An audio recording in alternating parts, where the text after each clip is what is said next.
¿cómo están? La cordial bienvenida a este nuevo episodio de Piedra, Papel y Tinta. Hoy vamos a poner la lupa en la carrera electoral, vemos qué ha pasado en las primarias, qué está sucediendo en esta carrera hacia las primarias, cuántas alianzas, quién con quién, cómo está el oficialismo, cómo se está dibujando el mapa complejo, grande de la oposición.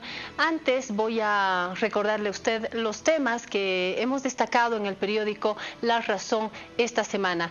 En el mundo quiero subrayar doble y triple la celebración del final de la Primera Guerra Mundial. Son 100 años que termina esta guerra y parece que no aprendemos, porque luego se vino la Segunda Guerra Mundial y los conflictos mundiales nos demuestran que todavía no hemos aprendido algunas lecciones en términos de nuestras relaciones internacionales y cómo hacer de este planeta algo más habitable, más solidario, más pacífico. Tampoco es pacífico lo que está sucediendo en Estados Unidos. Esta vez me refiero al inicio del juicio contra el Chapo, este acusado de narcotráfico con una larga historia. Ha dicho, su abogado ha dicho en estos últimos días que los presidentes, que las autoridades últimas mexicanas recibieron jugosos sobornos. Ahí se abre otro gran capítulo en uno de los grandes relatos mexicanos latinoamericanos. Venimos al país para marcar, yo diría, 3 elementos esenciales. Por un lado, caso Lavajato, nuevamente investigaciones que apuntan a gestiones pasadas, autoridades, ministros, viceministros, la interpretación que de esta investigación dan los actores del oficialismo, los actores de la oposición, y esto obviamente entra en el juego porque estamos, decía al inicio, en esta carrera hacia las primarias. Parece que está condimentado de este y otros elementos. Otro tema que nos parece urgente, nos parece doloroso y del que hay que ocuparse. El Ministerio de Justicia en estos últimos días nos da un dato alarmante. Aproximadamente un promedio de 4 niños por día son violados en el país. Esto tiene que ver con la violación a los sectores más vulnerables: niños, mujeres, violencia dentro de la familia. La violencia pareciera que más que en las calles está dentro de la familia, dentro de los hogares, entre la gente de confianza. Voy con un otro tema que ha sido una pena para todos los jóvenes, para todos los amantes de la ficción, de los cómics. Se fue Stan Lee, un héroe entre héroes. Muchos chicos y chicas han llorado la partida de este héroe. Es el momento de recapitular sus producciones, sus historias, pequeños y grandes relatos que hacen también al imaginario contemporáneo. Y quiero terminar con un consejo: cómprese La Razón. Bueno, siempre le digo que se compre La Razón, pero esta vez, este fin de semana, usted tiene que tener su ejemplar, porque el equipo periodístico ha trabajado en un producto especial sobre el contrabando. Hemos hecho una radiografía de qué está sucediendo con el contrabando que ingresa al país, a quiénes afecta, cuáles son los sectores más preocupados por esto, qué está haciendo el Estado, qué se puede hacer a futuro, qué pueden hacer los ciudadanos, la fotografía, el diagnóstico, perspectivas, un especial sobre el contrabando. Esos son mis titulares, esa es mi entradita. Les presento ahora a mis invitados. Voy a comenzar con mi derecha. Estoy junto a Francisco Canedo, que cuando lo vi me dijo: usted ha sido mi profesora, y ya quiere decir que los años han pasado. Francisco Canedo, politólogo, exalumno, brillante alumno, y me imagino que me va a ayudar a comprender la realidad política actual. Gracias por estar aquí. Buenas noches, Claudia. Muy feliz de estar en tu programa y de encontrarnos después de no tanto tiempo. Cierto, cierto. Y también ha sido profesor suyo mi otro invitado, Marcelo Silva, politólogo también. Gracias, como siempre, por por su tiempo, por su análisis y por la energía que usted siempre le pone. Yo me relajo cuando usted viene porque usted le pone mucha energía al programa. Gracias, Marcelo. Claudia, de verdad un privilegio, y un privilegio reencontrarme con Francisco además, ¿no? Alumno mío, politólogo, así que nada, qué bueno ver que ya tenemos politólogos ahí que están haciendo el reposte que es absolutamente necesario. Y para quienes en algún momento hemos estado en la docencia, en realidad eso es lo que vale, no el salario ni de la UMSA ni de la universidad privada, sino el tener la alegría de ver que hay gente que sí le gusta la universidad, que ha estado ahí, nos reencontramos. Entre más pasa el tiempo en la docencia, Claudia, uno se da cuenta que aquel dicho histórico es real. Y no hay nada más grato y nada más congratulante que para un docente que sea superado por el alumno. Eso es algo realmente gratificante. Y el encuentro, el reencuentro, claro, ¿no? Por supuesto. Bueno, a ver, de la universidad nos vamos a las redes, a las calles, a la asamblea. Esta ha sido una semana interesante porque en la línea temporal del calendario electoral estamos en un punto crucial porque se definen las listas, los militantes, las alianzas. ¿Me hace un primer dibujo? ¿Nos ayuda a ordenar esto, Marcelo, para todos nuestros televidentes? Sí, claro que sí. Lo que hemos vivido el martes 13, además un día muy simbólico, es el plazo para que se manifiesten las alianzas políticas, ¿no? Es decir, la gran duda que teníamos era si las oposiciones políticas en el país iban a poder configurar una sola alianza o iban a haber varias alianzas. El resultado nos ha dado es que hay dos alianzas importantes, dejando a los otros partidos, por supuesto, la posibilidad de ir solos si quieren, no se registraron en ningún tipo de alianza. Hemos tenido una alianza que ya estaba anunciada desde hace mucho tiempo, es la de Carlos Mesa, con su partido, el FRI, partido de reciente adquisición, si me permite el término, junto con Soberanía y Libertad, que no llega a ser partido, es una agrupación ciudadana, ¿no? Y que conforman una estructura muy interesante, que tienen una visión un poco más andina, un poco más de renovación, etcétera. Pero lo que nos ya les ha dicho Collas. Sí. Ya les ha dicho Collas. Y de entrada, tienes sorpresivamente una otra estructura que le dice a esta un ratito: nosotros tenemos partido, nosotros tenemos estructura, y se unen los demócratas y Unidad Nacional, con por supuesto algunas otras plataformas ciudadanas. Esa es la gran sorpresa. Si yo lo tuviese que titular, diría la oposición fraccionada. Me quedo acá porque luego vamos a ver a los llaneros solitarios o los llaneros solterones, diría Susanita de Mafalda. A los llaneros solitarios van solo Félix Paz, y vamos a ver qué pasa con Víctor Hugo Cárdenas, vamos a ver la incidencia, vamos a ver también al oficialismo. Pero antes, para no desordenarnos, vamos a ver, Francisco, hasta aquí, ¿cómo lo ve usted? A ver, Claudia, yo creo que pensar solamente en las primarias es pensar en un hito de un proceso que es mucho más largo, ¿no? Finalmente, estas primarias, ¿qué son? ¿Quiénes votan ahí? Votan las y los militantes, ¿no? Es un proceso realmente reducido. Lo llamaría, se está construyendo una politización alrededor de las primarias que es un poco como humo, ¿no? No voy a decir ficticio porque no lo es, pero es un poco como humo. Al final, ¿qué se va a decidir en las primarias? Se decide quiénes pueden ser o no candidatos a presidente y vicepresidente. No se definen listas y ni siquiera se cierra la etapa de alianzas. Si vamos al embrión, se supone que lo que se ha intentado es hacer un ejercicio de democracia primero en casa, para llenarse la boca de democracia en la Plaza San Francisco antes de las elecciones generales. ¿Cómo están en casa? ¿Cuál ha sido el proceso democrático dentro de cada casa? Creo que ese ha sido el inicio. Ahora no digo que el resultado sea el más efectivo, pero ese fue el inicio, ¿no? Algo que se da en varios países, de hecho. Sin duda, lo que está por detrás de las elecciones primarias es generar incentivos a una vida orgánica más amplia, ¿no? Más profunda, más dinámica. Al final, lo que tenemos, lamentablemente hasta el momento, son partidos donde hay un grupo de dirigentes que toman las decisiones y las trasladan a la militancia. Pero no tenemos procesos de abajo hacia arriba en los partidos políticos, excepto quizás el MAS. y en alguna medida quizás en demócratas que tienen estructuras más sólidas o, si ustedes quieren, más formalizadas dentro de su vastedad, ¿no?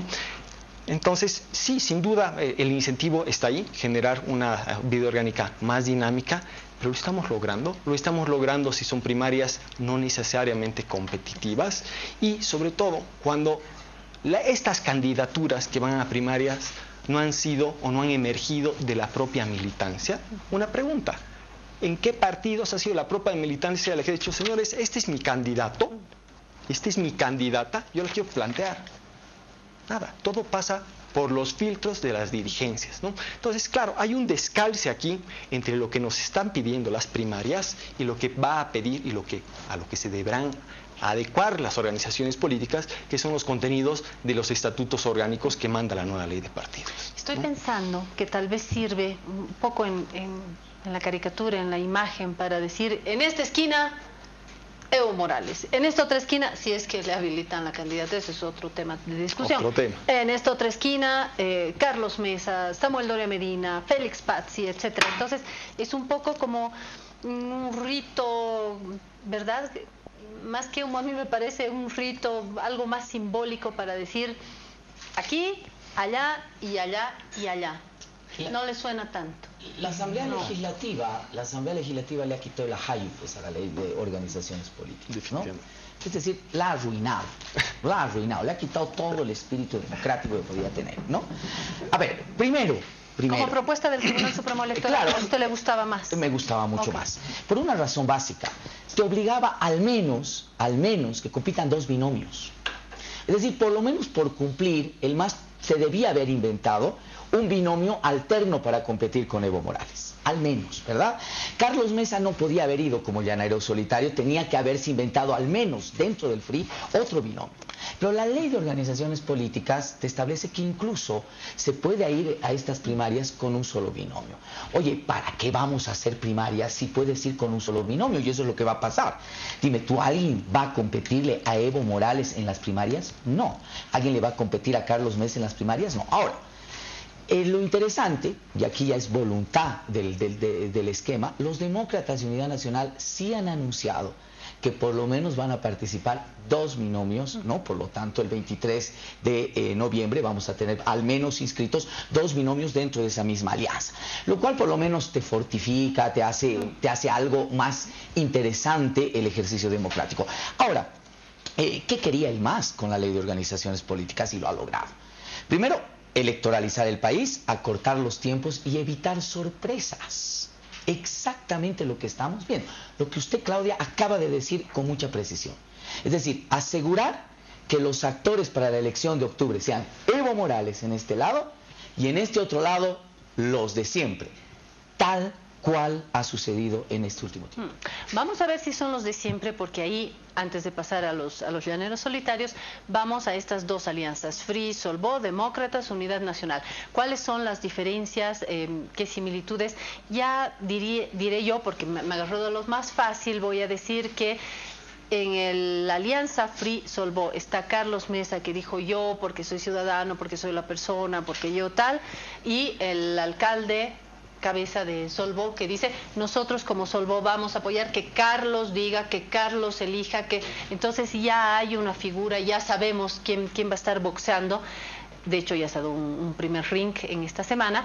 Y del otro lado, pareciera que, por lo menos en lo políticamente discursivo, están diciendo, lo dicen desde el oriente, usted les ha dicho collas, ellos yo les ves entre no les oriente, he dicho collas occidente. Textual, por no, yo he dicho que usted ha dicho porque dijo que era andino y no sé qué, entonces dije collas, porque vamos, ningún Camba, Carlos Mesa y Luis Revilla hasta ahora no. Vamos a ver si logran completar el rostro, pero hasta ahora es cierto que tiene un matiz más colla, y lo digo, por supuesto, de la manera más positiva, en términos regionales. Del otro lado decía Demócratas, Unidad Nacional, y hasta el lado Camba ahí, que es fundamental, porque de eso se trata en este cóctel, quién agarra Oriente y Occidente, quién abarca más, pero por lo menos Oriente y Occidente. Y acá dicen, a nosotros no nos interesan los candidatos, vamos por las ideas, la cosa programática, el proyecto de no sé qué, y después veremos, dijo Ortiz, y después vemos los nombres. ¿Ya se puede hacer una diferenciación de esta cancha opositora en dos grandes bloques o no está de acuerdo conmigo? No necesariamente. El proceso electoral y por lo tanto la campaña electoral es pues sumamente larga, ¿no? Y de pronto en algún momento puede ser muy valioso para algunas candidaturas pues que las oposiciones estén fragmentadas y en algún momento o quizás en algún hito particular del proceso convendrá que se junten, ¿no? O sea, a priori yo no dijera que es ni debilidad ni necesariamente mala el fraccionamiento. Volviendo a las alianzas y a estos dos grandes bloques de alianza opositora, ¿no? Primer común denominador son urbanas, ¿no? Son urbanas con una muy débil representación del mundo rural, si es que alguna la tienen, con estructuras relativamente débiles, excepto otra vez demócratas, pero territorializadas, ¿no? Es decir, con una llegada bastante limitada también, ¿no? ¿Dónde está la riqueza o dónde está la oportunidad, pensando desde el lado de la oposición, en este contexto? En que las candidaturas por sí solas tienen un techo muy bajo, ¿sí? Si van separadas, ese techo como acumulado opositor crece, se amplía, ¿no? Y eso también complica a cualquiera que resulte ganador en las elecciones. No nos olvidemos que estas elecciones van a ser las primeras en las que por primera vez pongamos a prueba las reglas de juego en un gobierno minoritario, ¿no? Es bien difícil pensar que quien resulte electo o electa lo haga con una mayoría absoluta, ¿no? Okay, entonces vamos a aplicar nuestras reglas electorales que ya han sido aplicadas en mayoría, pero nunca en minoría. ¿Qué te va a resultar eso? No solamente en la composición de poder, el mapa de poder horizontal, ¿no? Los poderes, sobre todo legislativo y ejecutivo, sino también en la división vertical, ¿no? No se olviden que este proceso no termina con la elección de presidente y presidenta. Vienen también las regionales, vienen las departamentales, ¿no? Gobernaciones y alcaldes. Es parte del mismo proceso, no hay que separarlo. Yo diría, sería un error separar eso, ¿no? En ese sentido, no necesariamente creo que sea mala que haya un fraccionamiento, ¿no? Porque hay que ver el proceso largo, ¿no? Y a dónde se está apuntando. Hacia dónde quieres acumular poder, dónde te es más estratégico acumular tu poder. Añadiría algo más a esto que está señalando Francisco, cuando hablaba de las estructuras, del carácter urbano. Claro, ahora usted que lo dice, es cierto que pueden tener, digamos que núcleos duros más fuertes, urbanos, y no sé si animarme a hablar ya de un mapa de ciudades, pero ciertamente más urbanos. Sin embargo, yo pondré un elemento más para luego escuchar la reacción de Marcelo, y es que si bien está más personalizado en el lado Free-Solvó, también puede tener un carácter más individual pero más libre, ¿no? Porque Carlos Mesa dijo, yo voy porque soy ciudadano, porque puedo hacer, bueno, finalmente me animé, voy y no me voy a dejar poner ningún cinturón, ni el cinturón que me pone Samuel Doria Medina, ni el de demás, no, voy libre, voy con el free, libre, free, por eso era, ¿no? Free, I'm free. Y eso es lo que acentúa el líder de Solvó, Luis Revilla. Dicen, déjenlo libre, él sabrá con quién va, lo vamos a apoyar, no le vamos a poner. Me da la sensación de que hay un ambiente de libertad, mientras que del otro lado, sin decir que una estrategia es mejor que la otra, y del otro lado hay más una estructura política donde tanto demócratas como Unidad Nacional ya tienen una estructura partidaria donde seguramente dirán, bueno, a ver cómo vamos a encadenar, vamos a ver cómo logramos internarnos unos en otros y sacar luego los nombres. Ahora son las estructuras, son los programas. Me da la sensación que en un lado están, por decir de alguna manera, como que el héroe, ¿no? Las individualidades, y en el otro lado las estructuras partidarias, por no decir la plata también, porque entre demócratas y Unidad Nacional creo que tienen más platita que Free y Solvo. Me animo a decir eso. A ver, dígame usted. No, si... la diferencia es esa. O sea, Carlos Mesa es el rostro, es la imagen, ¿no? Es la cara. Y el discurso. Con ciertos elementos no muy buenos en el debut, como que soy nuevo, o sea, vamos, ¿no? Hay limitaciones medias chambonas ahí, pero bueno, más allá de ello, Carlos Mesa indiscutiblemente es la figura de oposición política mejor ubicada ante el imaginario de la sociedad, por lo menos del electorado de oposición política. Pero por el otro lado tienes a las estructuras partidarias. Y lo que se está dando es exactamente lo que usted dice, Claudia. Es decir, es una pulseta, ¿no? Carlos Mesa cometió el error de adelantarse, ¿no? Muy al estilo de él, además libre. Dijo, señores, soy candidato. Y yo aquí vengo y soy ciudadano y voy a liderar un proyecto político y los que quieran, únanse y articúlense detrás mío, ¿no? Claro, lo que les está diciendo los demócratas y Unidad Nacional a Carlos Mesa es un ratito, cuidado, no descuides las estructuras partidarias, los aparatos políticos que son fundamentales en elección. Cuidado que en Santa Cruz no se puede ganar si no tienes el aparato demócrata. Cuidado que Unidad Nacional, con Samuel Doria Medina, estos 5 años en elecciones, tiene la alcaldía del Alto, por lo menos sabe de la cuestión.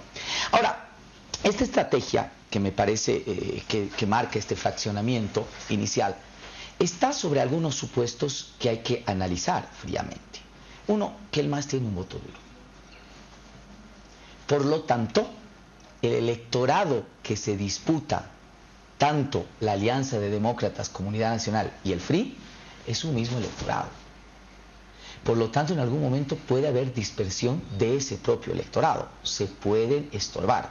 Por eso yo no pienso que la idea de la unidad al final, mayo, más o menos, cuando ya se tengan que inscribir los candidatos a diputados, senadores, ¿no? Alguien se baje del caballo y por último facilite el tema de la unidad. Segundo elemento, segundo presupuesto. Evo Morales no va a llegar al 40%. Y eso significa, por supuesto, que la verdadera primaria, parecía que la oposición lo está pensando así, es la elección de octubre. Porque el que salga mejor posicionado de la oposición política, ¿verdad?, automáticamente va a ir a una segunda vuelta, y en esa segunda vuelta toda la oposición, ¿verdad?, se aglutinaría detrás de ese candidato. Enseguida vemos la oposición. Todo lo que ha pintado en mi cabeza se ha dibujado este último ring entre el ruso y Rocky, en Rocky 4, ¿se acuerda? Así. Algo así. Antes de eso le dedicaremos unos minutitos, porque en el segundo bloque hablamos del oficialismo, pero para terminar con la oposición, los llaneros solitarios. ¿Qué me dice de Patsy? ¿Qué me dice de Víctor Hugo Cárdenas? No sé, hay varias figuras ahí. ¿Algo? ¿Decimos algo? A ver, ¿qué se puede decir de estos llaneros, no? Que esos son llaneros solitarios, pero, a ver, ¿a qué están jugando estos llaneros? ¿Qué están queriendo acumular? ¿Por qué están jugando? Yo creo que al final están jugando a mantener siglas vivas, ni más ni menos. Finalmente, lo que pasa es que si no ponen una candidatura, estas siglas, estos MNRs, estos UCS, si no ponen un candidato o una candidata, no van a las elecciones, no participan en las generales y desaparecen. Entonces, ¿cuál es el juego? El juego no es disputar el poder. Sabemos que, y ellos también lo saben, por Dios, saben que no están en condición alguna de disputar el poder.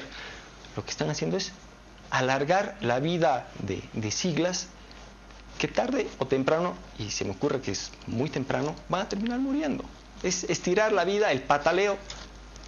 Lo que yo ya no puedo... Lo que crees yo que ya... lo logren? No ¿Sobrevivir? creo. No te olvides que hay una barrera y umbral electoral. Por eso, no creo que lleguen, no van a llegar. Quizás imposible. Patsy sí, pero no es un partido. No estamos hablando del UCS, no estamos hablando del MNR. Es un partido Lo que yo ya tiene no puedo estirar más es este primer bloque, porque después de esta fotografía de las oposiciones, los bloques, los llaneros, ¿qué le ha dicho usted? La oposición fragmentada era, ¿no? El titular.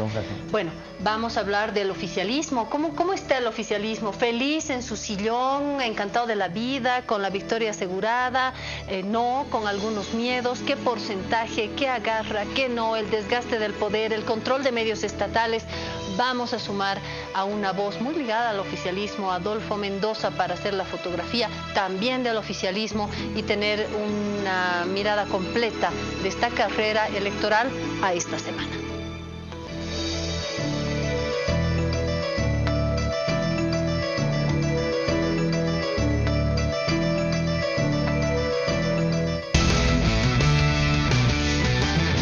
Ya volvemos.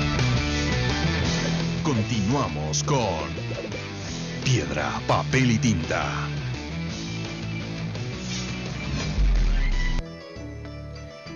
Piedra, papel y tinta, segunda parte. Gracias por estar con nosotros, por dedicar esta hora a este tema.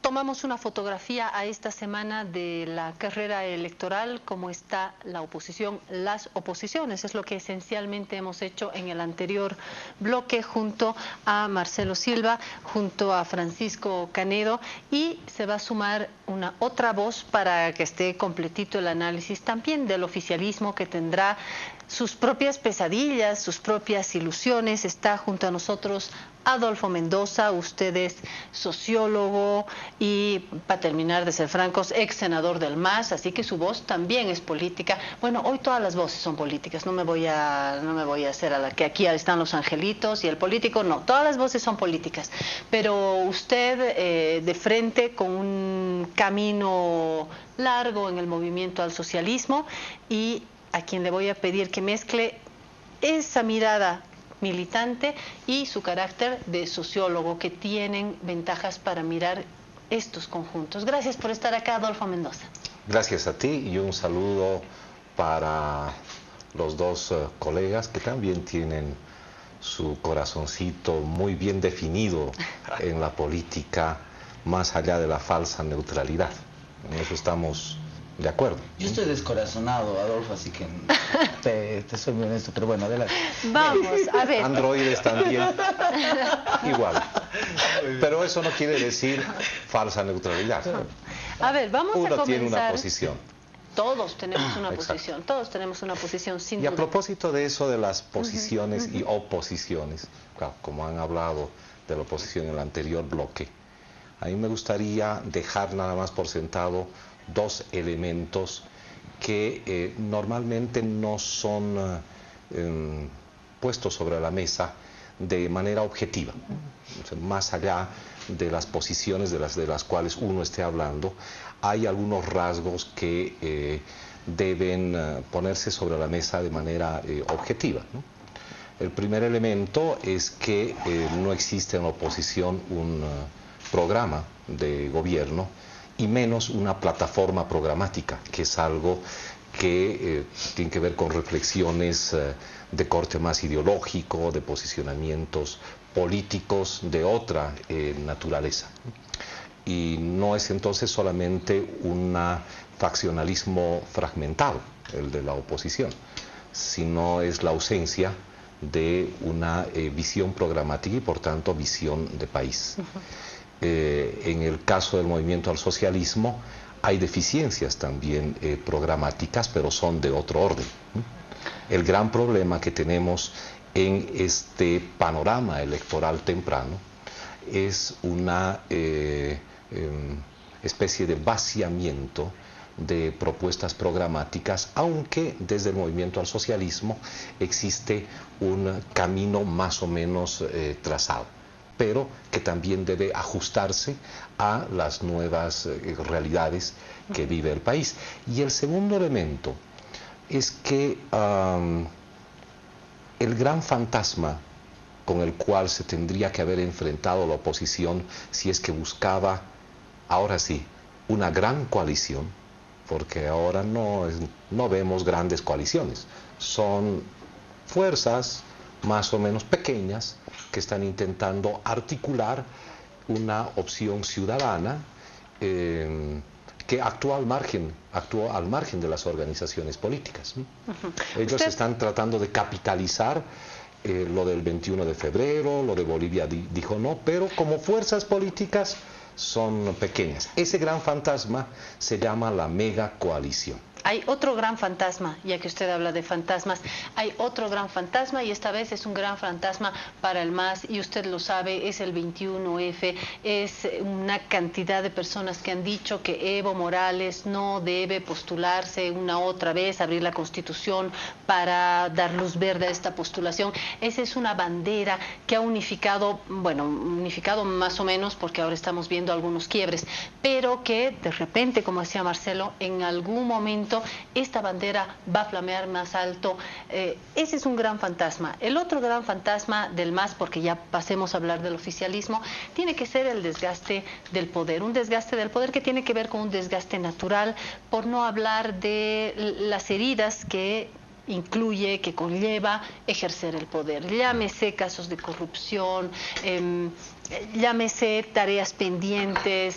Creo que son como los dos fantasmas que están empujando un porcentaje que fue tan duro, que fue tan repetitivo en varias elecciones, ¿no es cierto? El 54, la primera vez, el 2005, en las elecciones del 2005, 54.3, luego que el 64, que campeones, Rocky, y ahora ese porcentaje se va arrinconando, entonces ya no es lo mismo el carácter triunfalista, y usted un poco estaba indagando en eso. ¿Son los fantasmas o me equivoco de fantasmas? Que hablen los analistas, muy bien. Descorazonados. Muy bien, entonces Marcelo. Más allá de los otros fantasmas y traumas que tiene que matar la oposición, sufre la oposición del complejo de Edipo. En este caso el MAS es una especie de padre al que hay que matar. Todos contra Evo, esa es la consigna de algunos. ¿Qué dice no Marcelo? No tanto. Te cuento que los demócratas y la Unión Demócratas Unidad Nacional no está en contra del MAS abiertamente, está en contra de Mesa. Porque se disputan el mismo electorado, o sea, así de sencillo.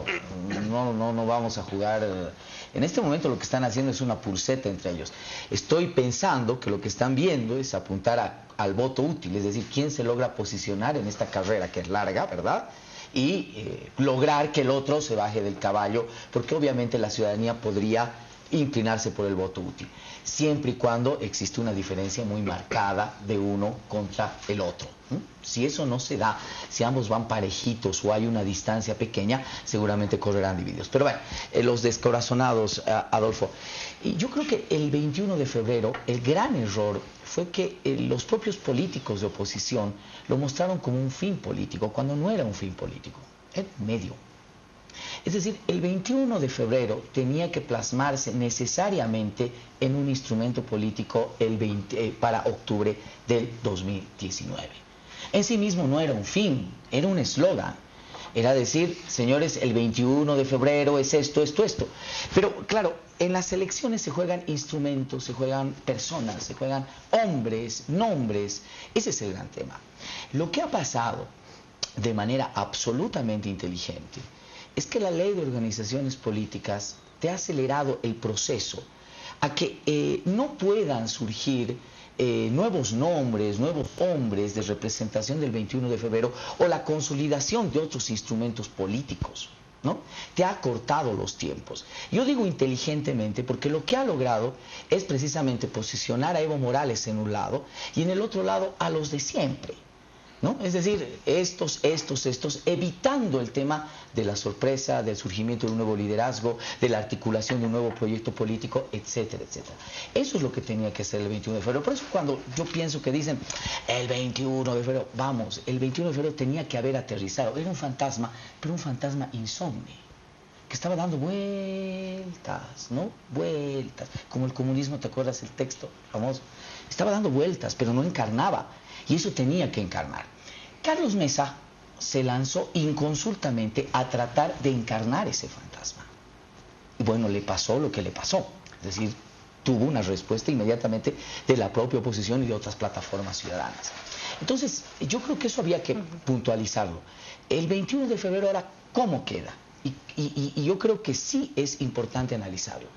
Se queda como un desafío ético-moral del elector frente a la urna.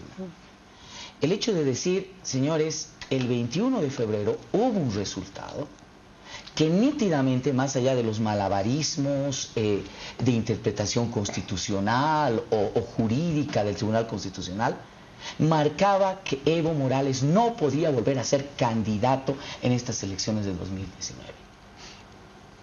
Voy a permitir que eso suceda en función tal vez de otros elementos, Adolfo. Rational choice, por ejemplo. Estabilidad económica, que el statu quo se mantenga, que siga habiendo crecimiento, etcétera, etcétera, que es seguro lo que el MAS pondrá como elemento, es lo que el ciudadano tendrá que ser confrontado. Pero eso no significa que haya desaparecido. Por lo tanto, yo comparto con Claudio el hecho de que sigue siendo un fantasma importante. ¿Cuáles son los fantasmas del MAS, Francisco Canedo? A ver, empecemos primero con una breve respuesta, Adolfo. Decías, no tienen programas de gobierno. Adolfo, ¿por qué necesita un programa de gobierno ahora las candidaturas o las organizaciones políticas?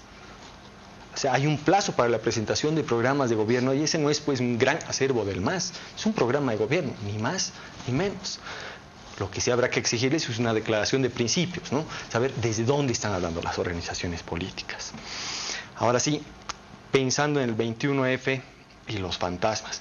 El 21F va a dar vueltas hasta el día de la votación y va a seguir dando vueltas hasta el día de la votación, porque lo que está en disputa en este momento es el grado de legitimidad que va a tener la candidatura del presidente Morales. No es si legítimo o no legítimo, no, es cuán legítimo, ¿no? En este caso no es un absoluto, ¿no? Es, a ver, mediremos, ¿no? ¿Quién dice qué?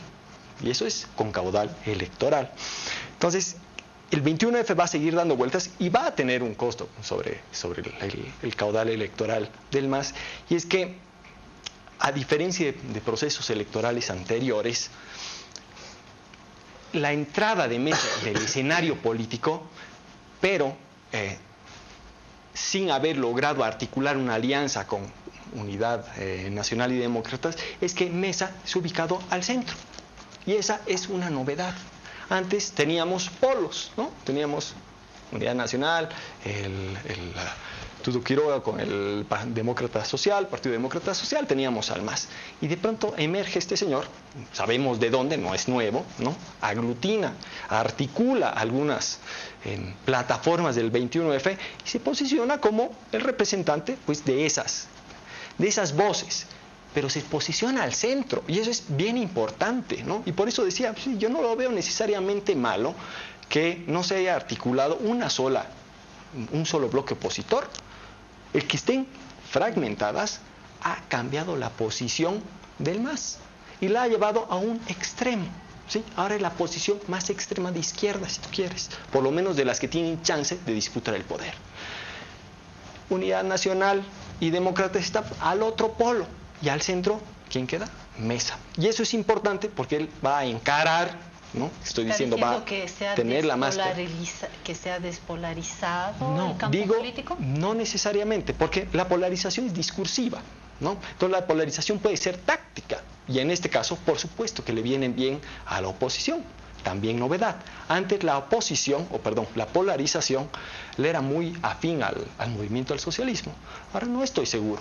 De hecho, les dijera claramente no, precisamente porque el 21F tiene como principal característica el ser el agregador de ese electorado que no va ni a la izquierda, ¿no? Ni al MAS, ni a la derecha polar, ¿no? Ese electorado de 15, 17% que ha hecho que el MAS gane con amplio margen o que pierda también en el referéndum, ¿no? Aunque hasta ahora me da la sensación de que mucho centro discursivo no estamos teniendo. Yo siento cuando veo los informativos y repaso los periódicos que en lo discursivo sigue, no, él actúa autoritariamente, parece un dictador y tal. Y no, de este lado la ciudadanía, la recuperación, el respeto de la Constitución. discursivamente me cuesta encontrar ese centro, pero de repente estoy La distraída. polarización, por eso te decía, es táctica, está en el discurso.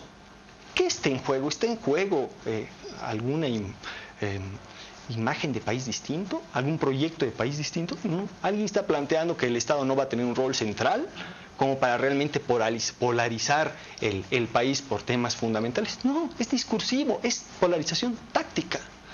No están en juego grandes decisiones en este país. Frente a un sentido común político que establecía que en nuestro país existió desde hace algún tiempo, desde el 2016 hasta ahora, una polarización. Este panorama electoral nos está mostrando que en verdad nuestro país no vive una polarización. No hay una polarización. Hay enfrentamientos que son terriblemente retóricos, pero no hay un país polarizado. Ahora, claro, Pancho habla del copamiento del centro. Eso es un recurso de análisis en ciencia política para ver al posible ganador. Pancho está hablando casi como mesista, porque quien de pronto ubica a su candidato en el centro es el que puede más o menos atraer es el ideal, muchas cosas. El ideal político. Entonces casi, no estoy diciendo que lo sea, tampoco es neutral el asunto, pero eso es lo que quisiera Carlos Mesa, ser el centro. Sin embargo, lo que estamos viendo en este momento es que el centro todavía está vacío. No hay polarización, pero tampoco hay el copamiento del centro. El centro es más bien la disputa de el MAS, de Carlos Mesa, de los demócratas, de todo el mundo. Es algo que todavía no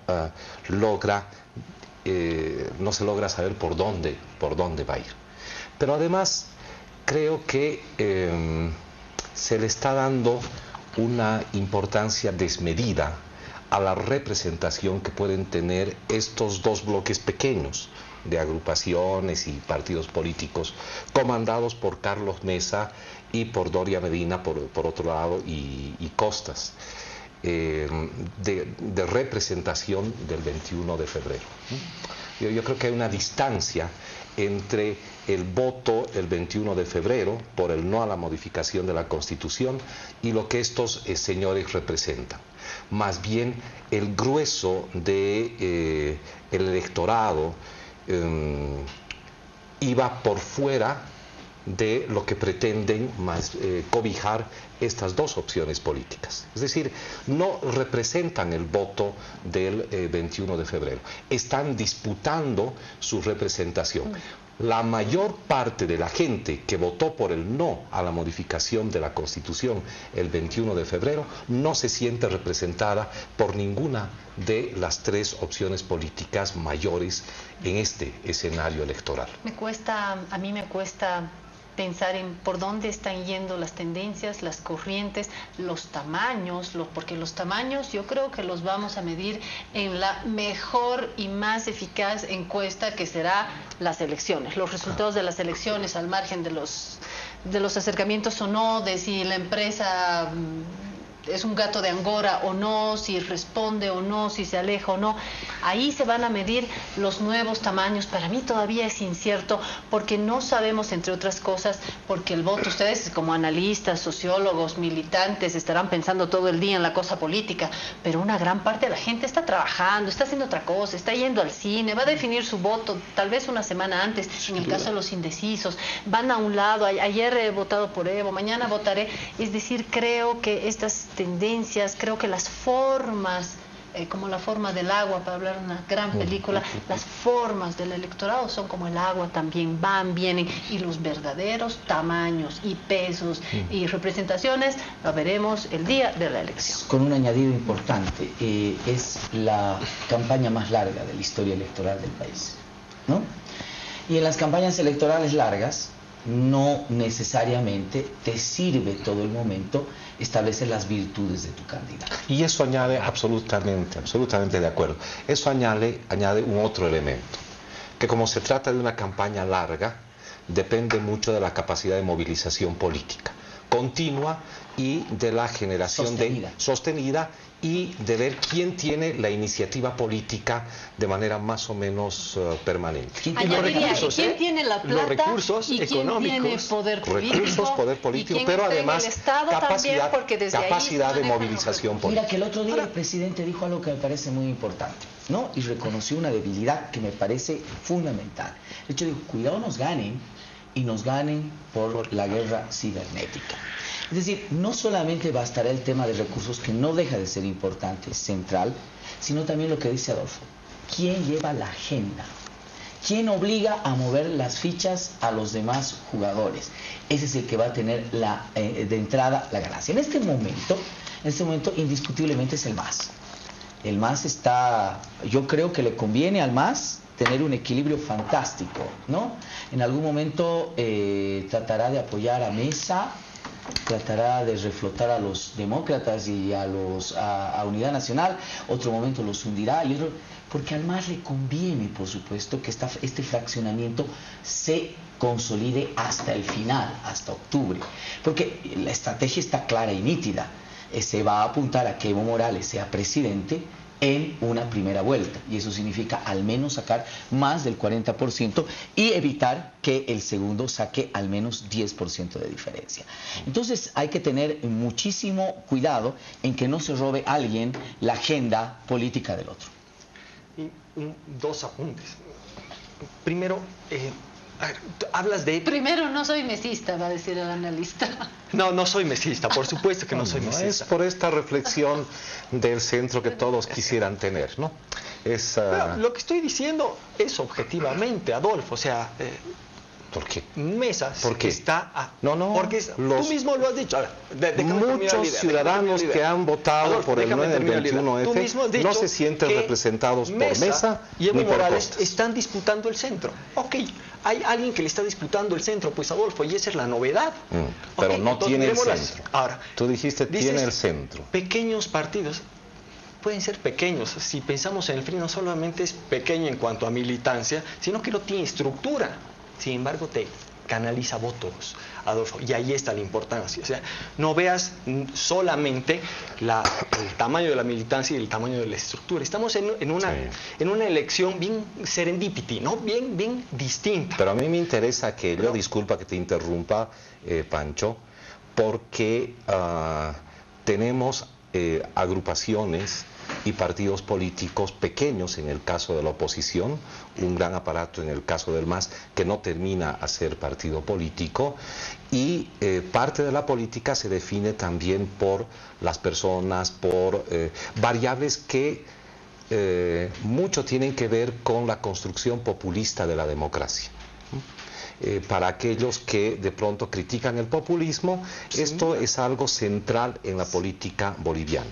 Lo que tú estás diciendo, a nivel territorial, en la regional, en la departamental, no hay forma. Históricamente es uno de los grandes productores de democracia, el populismo, el discurso populista. Y no solamente en Bolivia, ¿no? No solamente en Bolivia. Y esto destroza aquella imagen perversa que se quería tener del populismo como cercano al totalitarismo. Más bien aquí estamos viendo construcciones que son populistas y que son productoras de democracia, lejos de cualquier atisbo de actitud autoritaria y dictatorial.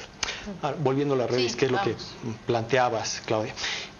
Claro, las redes van a ser fundamentales y han sido, ¿no?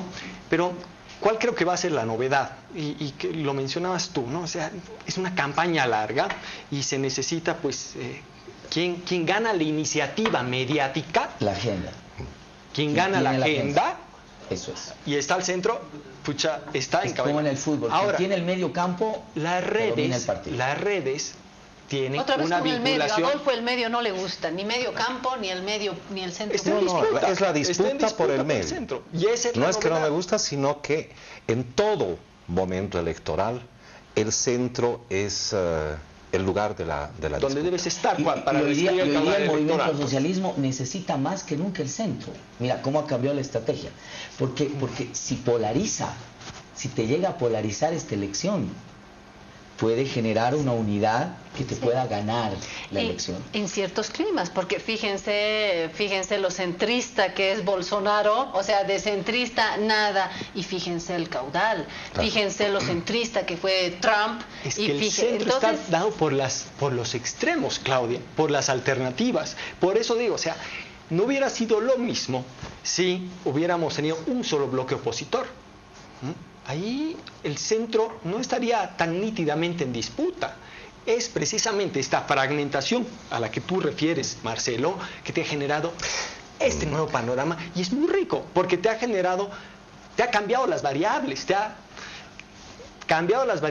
y te va a cambiar también toda la estrategia de campaña a lo largo de todo el camino. ¿A quién va a golpear Demócratas? ¿A quién va a golpear Unidad Nacional? ¿A quién va a golpear el MAS? La pregunta ¿Es Mesa un candidato lo suficientemente fuerte como para aguantar casi 8 ¿qué es el meses centro? de candidato?